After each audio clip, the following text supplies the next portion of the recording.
Sementara itu, sebuah kebakaran melanda rumah di Desa Jambewangi, Kecamatan Sempu pada Senin sore. Akibat kebakaran tersebut, salah satu anak dari pemilik rumah yang juga salah satu siswi di Al-Azhar yang sedang terlelap tidur harus mengalami luka bakar hingga 90% dan kini sedang mendapatkan perawatan intensif Rumah Sakit Umum Genteng. Rumah yang terbakar tersebut milik Ruswati, 50 tahun, warga Desa Jambewangi, Kecamatan Sempu. Sedangkan anaknya yang menjadi korban, Muilawati, berusia 17 tahun, harus mengalami luka bakar di sekujur tubuh hingga 90% dan kini sedang mendapat perawatan intensif di Rumah Sakit Umum Genteng. Anggota Damkarmat Banyuwangi Sektor Genteng, Irfan Muklisin, menjelaskan kebakaran yang terjadi pukul 11 siang itu hanya melalap satu buah kamar dan dugaannya karena adanya konsleting listrik yang akhirnya menjalar seisi kamar. Yang saat itu Milawati sedang terlelap tidur.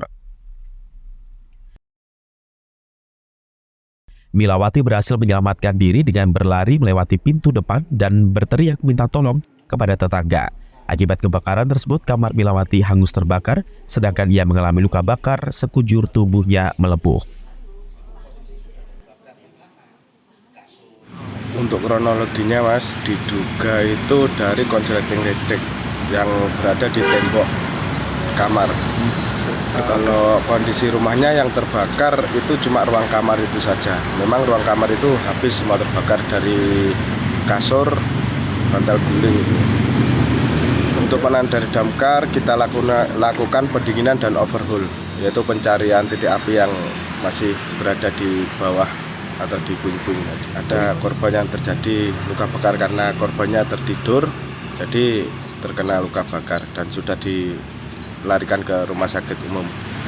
Untuk masyarakat, jikalau ingin meninggalkan rumah ataupun tidur di malam hari, cek dulu untuk stop kontak atau listrik yang masih aktif.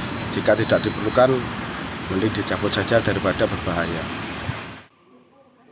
Sementara itu, Dr. Siti Asya Anggraini selaku Direktur RSUD Genteng melalui Humas Dr. Sugio menjelaskan, saat ini Milawati mengalami luka bakar hingga 90% atau sekujur tubuhnya dan sedang mendapatkan perawatan intensif di ruang ICU Rumah Sakit Umum Genteng.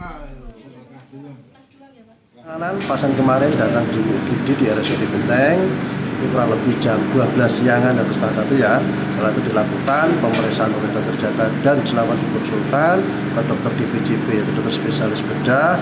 Nah, itu kondisinya memang tidak baik dan itu sudah dilakukan, maka itu dianjurkan untuk dilakukan perawatan di ruang ICU.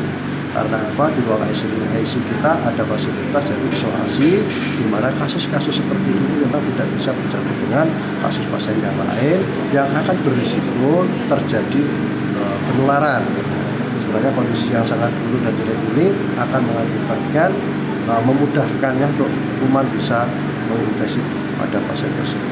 Karena di sini ini nanti kita sudah stabil, kita stabilkan untuk koreksi itu, maka pasien tersebut akan dilakukan di debedeman, kita di kamar operasi apabila kondisi pasien tersebut sudah membaik atau stabil. Dalam hal ini apa?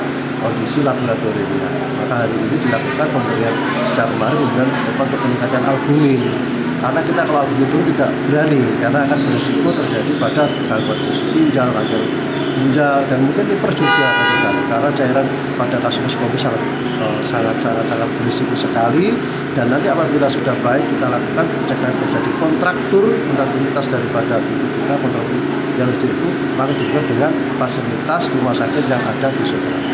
Seharusnya ini kita lakukan rujuk ke rumah sakit di Jakarta Besar sana, yaitu di Saiful Anwar atau di Sutomo.